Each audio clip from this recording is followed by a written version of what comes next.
हर लड़की के दिल में एक चिड़िया होती है। फर्क सिर्फ इतना है कि कुछ उड़ती है और कुछ सिर्फ उड़ने का इंतजार करती रह जाती है। तबस्सुम नाम ही जैसे मुस्कान से जन्मा हो, मगर उसकी जिंदगी में मुस्कानें अक्सर खामोशियों के पीछे छुप जाती थी। पुराने शहर की तंग गलियों में बनी उस हवेली के ऊपरी हिस्से में उसका एक छोटा सा कमरा था। एक खिड़की थी जिसके बाहर आधा आसमान दिखता था, और उसी आसमान में उड़ती चिड़ियों को देखकर वो अक्सर सोचती थी, क्या सच में उड़ना इतना आसान होता है? तबस्सुम के अंदर भी एक चिड़िया थी, मन की चिड़िया। वो चिड़िया सपनों से बनी थी, खुले आसमान, अपनी पहचान, अपने फैसलों और अपनी आवाज के सपनों से। मगर हर शाम जब अजान की आवाज गूंजती ना, और घर के भीतर जिम्मेदारियों की परछाइयां गहराने लगती, वो चिड़िया डर के मारे अपने पंख समेट लेती। तबस्सुम को लिखना बहुत पसंद था। उसकी डायरी उसके दिल की सबसे करीबी दोस्त थी। वो उसमें कहानियां लिखती थी, ऐसी लड़कियों की जो अपनी राह खुद चुनती है, जो डरती नहीं, जो उड़ती है। लेकिन हर बार कहानी लिखते लिखते वो रुक जाती, जैसे शब्दों के आगे कोई अदृश्य दीवार खड़ी हो। एक दिन उसकी छोटी बहन ने उसकी डायरी पढ़ ली। उसने कहा, आपा, ये सब तुम ही हो ना? बड़ी मासूमियत के साथ उसने पूछा। तबस्सुम मुस्कुराई, मगर आंखों में हल्की नमी उतर आई। नहीं, ये वो है जो मैं बनना चाहती हूं। घर में उसके लिए रिश्ते आने लगे थे। हर बार वही सवाल, लड़की को क्या आता है? घर संभाल लेगी ना? ज्यादा पढ़ाई की क्या जरूरत है? और हर बार तबस्सुम के अंदर की चिड़िया जोर से फड़फड़ाती, मानो कह रही हो कि मैं सिर्फ घर नहीं, खुद को भी संभाल सकती हूं। मगर यह आवाज उसके होंठों तक आते आते खो जाती। घर का माहौल ऐसा था जहां फैसले दीवारों से टकराकर लौट आते थे। अब्बू की एक सख्त खामोशी थी जो शब्दों से ज्यादा भारी लगती थी। अम्मी की आंखों में चिंता थी, मोहब्बत से भरी, मगर डर से दबाई हुई।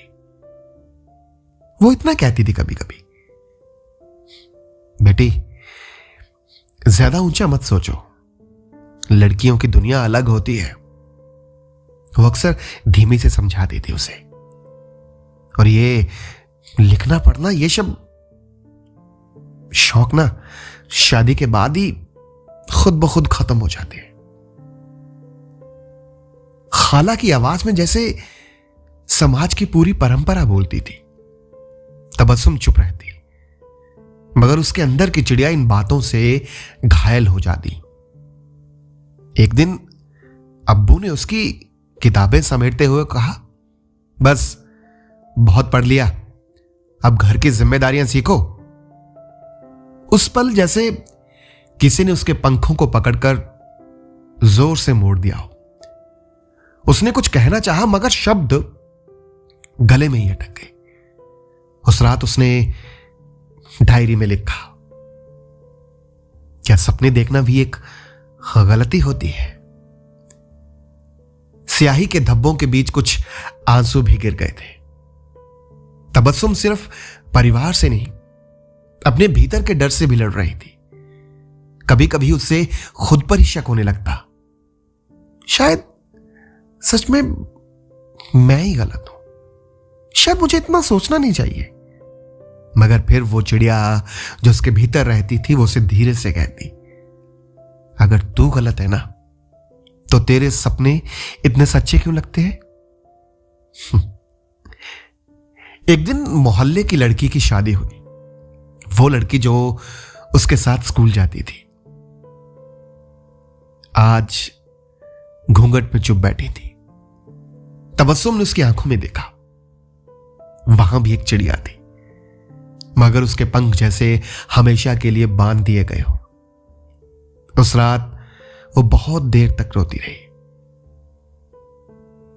एक और नया मोड़ तब आया जब उसके छोटे भाई ने उसे हंसते हुए कहा, आपा इतनी पढ़ लिख के क्या करोगी, आखिर में तो घर ही संभालना है। उसकी बात मासूम जरूर थी, मगर समाज की गूंज उसमें साफ सुनाई दे रही थी। उसने पहली बार महसूस किया कि कैद सिर्फ दीवारों से नहीं बनती, वो सोचों से बनती है जो पीढ़ी दर पीढ़ी चलती रहती है। पहले अब्बा, अब भाई। बुरके के भीतर की दुनिया एक अजब सी होती है ना। एक दिन अम्मी ने अलमारी से काला बुरखा निकालकर उसके सामने रख दिया। अब से बाहर जाओ तो ये पहनकर जाओ, अम्मी ने नजरें झुकाते हुए उसे कहा। तबस्सुम ने बुरखे को हाथ में लिया। कपड़ा मुलायम था, मगर उसे लगा जैसे किसी ने उसके आसमान पर पर्दा डाल दिया हो। अम्मी, इसमें मैं खुद को महसूस नहीं कर पाऊंगी। उसकी आवाज बहुत धीमी थी। अम्मी ने बस इतना कहा, दुनिया अच्छी नहीं है, औरत को खुद को छुपाकर ही सुरक्षित रहना पड़ता है। तबस्सुम के दिल में जैसे एक सवाल गूंजा, क्या सुरक्षा का मतलब खुद को खो देना होता है? और क्या एक बुर्खा मेरी रक्षा कर सकता है? उस दिन जब वो पहली बार बुर्खा पहनकर बाहर निकली ना, तो उसे लगा जैसे किसी ने उसकी पहचान छीन ली हो। पर लोगों की नजरें अब भी उस पर थी, उसके लिबास पर थी, और वो खुद से दूर होती जा रही थी। उसने मन ही मन कहा कि मेरी आवाज कहां है, मेरा चेहरा कहां है, मैं कहां हूं?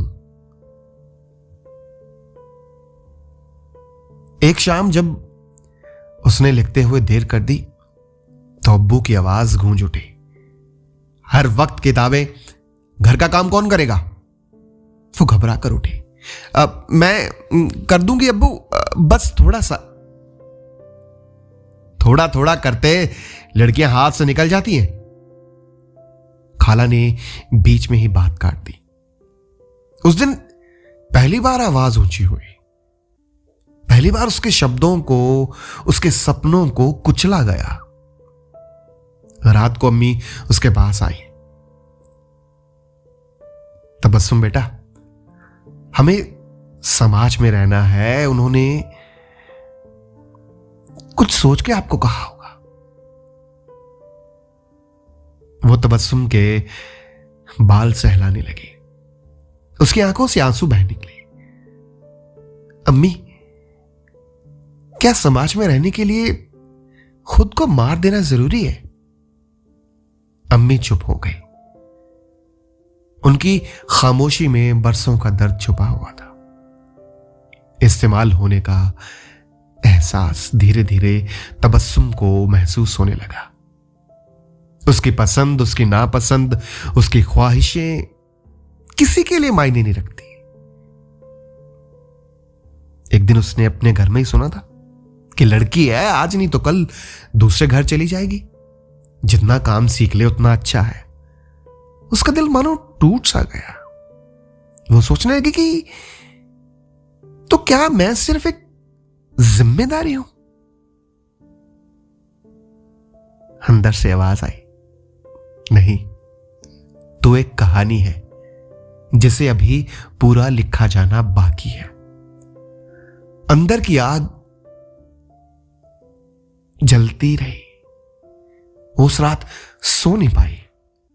खिड़की से आती चांदनी उसके चेहरे पर पड़ रही थी। धीरे से उसने अपनी वही सबसे फेवरेट डायरी खोली और लिखा, आज मैंने अपनी चिड़िया को पहले बार रोते देखा। वो पूछ रही थी क्या उसे हमेशा पिंजरे में रहना होगा। उसकी उंगलियां कांप रही थी।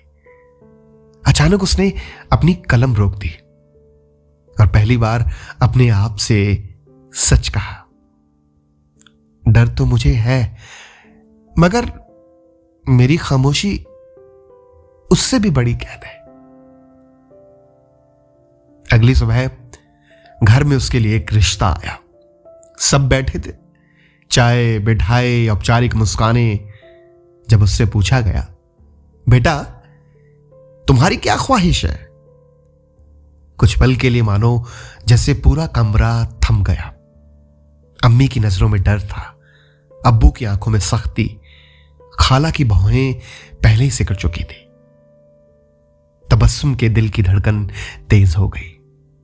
उसने खिड़की की तरफ देखा। एक चिड़िया उड़ रही थी और उसी पल उसके अंदर की चिड़िया ने पंख फैलाए। मैं आगे पढ़ना चाहती हूं, लिखना चाहती हूं, अपनी पहचान बनाना चाहती हूं। उसकी आवाज हल्की थी मगर साफ थी। कमरे में सन्नाटा छा गया। अब्बू ने गहरी सांसें ली। ये सब किताबी बातें हैं, असल जिंदगी में नहीं चलता ये। तबस्सुम ने पहली बार उनकी आंखों में देखते हुए कहा, अब्बू अगर कोशिश ही नहीं करेंगे तो कैसे पता चलेगा कि क्या चलता है और क्या नहीं। उसकी आवाज कांप रही थी मगर इरादा नहीं। अम्मी की आंखों में आंसू आ गए। शायद डर और गर्व पहली बार एक साथ टकरा रहे थे। खाला ने तंज कसा, आजकल की लड़कियां बहुत बोलने लगी हैं। तबस्सुम ने धीमे मगर ठोस लहजे में कहा, खाला हम बोल नहीं रहे, बस पहली बार सुने जाने की कोशिश कर रहे हैं। उस दिन बहुत कुछ बदला नहीं। कुछ नाराजगी हुई, कुछ ताने भी मिले, मगर उस रात तबस्सुम की डायरी में एक नई कहानी शुरू हुई। आज मेरी चिड़िया ने पहली बार उड़ने की कोशिश की। हो सकता है कि आसमान अभी दूर हो, मगर पिंजरे का दरवाजा अब खुल चुका है। दिन बीतने लगे। घर का माहौल धीरे धीरे बदलने लगा, भले ही बहुत थोड़ा। अब्बू अब भी सख्त थे, मगर कभी कभी चुपचाप उसको पढ़ते हुए देख लेते थे। अम्मी अब उसके लिए चाय रखते हुए बस इतना कह देती, ज्यादा देर पर जागा करो। ये छोटी छोटी बातें थी, मगर तबस्सुम के लिए ही ये उम्मीद की किरण थी। छोटी बहन अब उसे कहती, आपा मैं भी आपकी तरह बनना चाहती हूं। और तबस्सुम पहली बार मुस्कुराकर उसे कह पाती, नहीं तुम मुझसे बेहतर बनना। तबस्सुम आज भी उसी कमरे में रहती है, उसी खिड़की के पास। फर्क सिर्फ इतना है कि वो चिड़ियों को देखती नहीं, बल्कि उनके साथ उड़ने का यकीन रखती है। उसकी डायरी अब सिर्फ ख्वाबों की जगह नहीं रही, वो अब उसके फैसलों की गवाह बन चुकी है। और उसकी मुस्कान अब सिर्फ नाम नहीं, उसकी पहचान बन चुकी है। तबस्सुम ने चिड़ियों के साथ उड़ना शुरू कर दिया है। अब देखना यह है कि आसमान कितना बड़ा साबित होता है।